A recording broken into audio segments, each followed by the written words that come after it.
Nainital high court ने बागेश्वर जिले में खड़िया खनन पर रोक लगा दी है।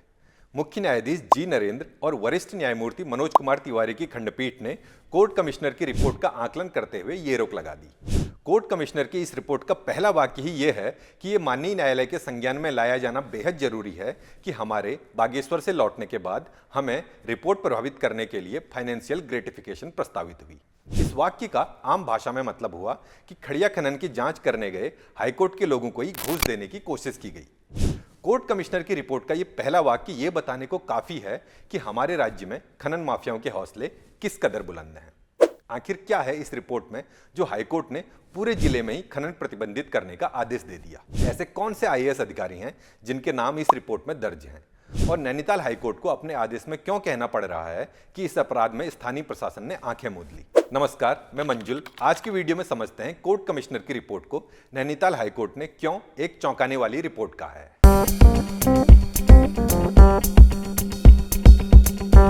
खड़िया क्या है? इससे कैसे उत्तराखंड प्रभावित हो रहा है? कौन इससे पैसा कमा रहा है? प्रशासन इसमें कैसे मदद कर रहा है? ये कुछ ऐसे सवाल हैं जिनके जवाब हम उत्तराखंड के लोग कई सालों से जानते हैं।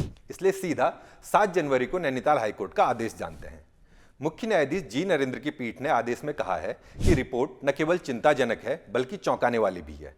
रिपोर्ट और तस्वीरें स्पष्ट रूप से खननकर्ताओं द्वारा पूरी तरह से अराजकता को दर्शाती हैं और स्थानीय प्रशासन द्वारा उल्लंघन की ओर आंखें मूंद लेने का सबूत है।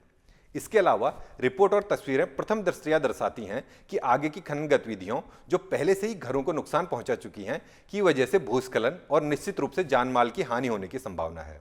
विडंबना यह है कि प्रशिक्षित अधिकारियों ने पहाड़ी के निचले हिस्से में खनन कार्य की अनुमति दी है, जबकि पहाड़ी के शीर्ष पर राजस्व गांव है। तस्वीरों में बड़ी बड़ी दरारें भी दिखाई दे रही हैं जो आने वाले भूस्खलन का संकेत देती हैं, जिससे निश्चित रूप से भारी जनहानि होगी। इसलिए अगले आदेशों तक बागेश्वर जिले में सभी खनन कार्य तत्काल प्रभाव से निलंबित रहेंगे। दरअसल पिछले साल दिसंबर के महीने उत्तराखंड हाईकोर्ट ने बागेश्वर जिले की कांडा तहसील के कई गांवों में खड़िया खनन के कारण कई जगहों पर दरारें आने से संबंधित खबरों का स्वतः संज्ञान लिया और ग्रामीणों की शिकायतों का आकलन करने के लिए 2 आयुक्तों को नियुक्त किया था। 6 जनवरी का जो फैसला आपने अभी सुना वो इन्हीं 2 आयुक्तों की रिपोर्ट का आकलन करने के बाद सुनाया गया।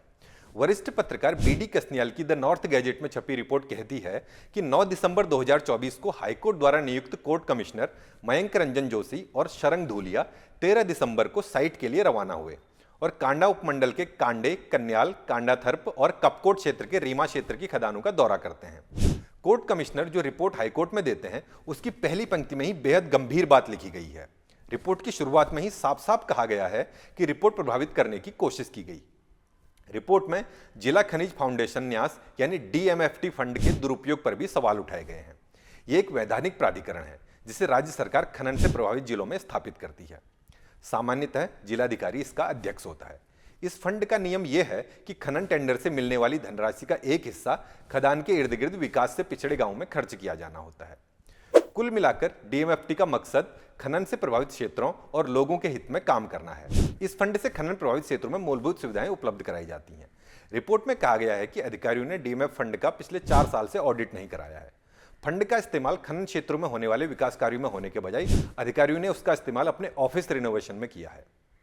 रिपोर्ट में साफ साफ लिखा गया है कि आईएएस अधिकारी विनीत कुमार ने इस फंड से 33,82,000 रुपए अपने ऑफिस के रिनोवेशन के लिए खर्च किए।